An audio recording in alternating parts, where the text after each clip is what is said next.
গত 1 বছর ধরে যুদ্ধে লিপ্ত ইসরায়েল নির্বে এমন একটি মিশন সম্পন্ন করেছে যা সম্পর্কে অনেকেই জানেন না। আপনি অখণ্ড ভারতের স্লোগান বহুবার শুনেছেন, কিন্তু বেঞ্জামিন নেতানিয়াহু অখণ্ড ইসরায়েলের মিশন প্রায় শেষ করে ফেলেছেন। আপনি হয়তো বা মনোযোগ দেননি, কিন্তু ইসরায়েল মধ্যপ্রাচ্যের মানচিত্র বদলে দিয়েছে।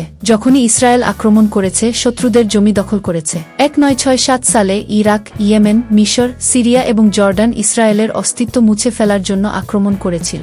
এই যুদ্ধ 6 দিন ধরে চলে, কিন্তু ইসরায়েল জয়ী হয়। এই যুদ্ধের সবচেয়ে মজার বিষয় ছিল এই 6 দিনে ইসরায়েল তার আয়তনের চেয়ে 4 গুণ বেশি ভূমি দখল করেছে, অর্থাৎ ইসরায়েল যে দেশগুলো ইসরায়েল আক্রমণ করেছে তাদের ভূমি দখল করেছে। এবারও তেমনি কিছু ঘটেছে। হামাস ও হিজবুল্লাহর হামলার পর ইসরায়েল অনেক এলাকা দখল করে নিয়েছে। দাবি করা হচ্ছে এবারও ইসরায়েল তার সীমানা বাড়িয়েছে। নেতানিয়াহুর অখণ্ড ইসরায়েলের স্বপ্ন সত্যি হতে চলেছে।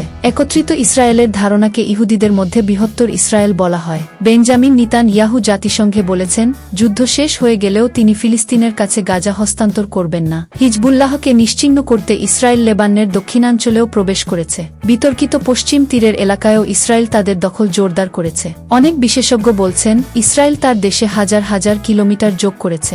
ভারতীয় জনগণ এটা সহজ ভাষায় বুঝতে পারে যেন ভারত ফক এবং এক্সাই মর্ক দখল করেছে। যাই হোক, আমরা আপনাকে বলে রাখি যে ইসরায়েলের শত্রুরা প্রতিবার একই ভুল করে এবং ইসরায়েল প্রতিবারই এর সুযোগ নেয়। ইসরায়েল এখন গাজা ও দক্ষিণ লেবাননে প্রবেশ করেছে। এখন আমরা আপনাকে বৃহত্তর ইসরায়েলের সংজ্ঞা বলব যে নেতানিয়াহু কথা বলেছেন। প্রকৃতপক্ষে বৃহত্তর ইসরায়েল প্রথম ইহুদি ধর্মের জনক থিওডোর হার্জেন দ্বারা কল্পনা করা হয়েছিল। হার্জেনের বৃহত্তর ইসরায়েলের ভিশনে প্যালেস্টাইন, লেবানন, সৌদি আরব, তুরস্ক, সিরিয়াও অন্তর্ভুক্ত ছিল।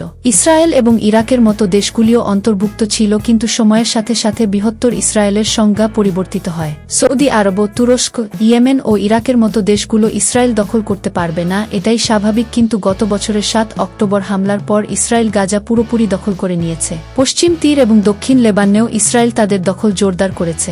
অর্থাৎ আজকের সংজ্ঞা অনুযায়ী নেতানিয়াহু অবিভক্ত ইসরায়েলের স্বপ্ন প্রায় পূরণ করেছেন।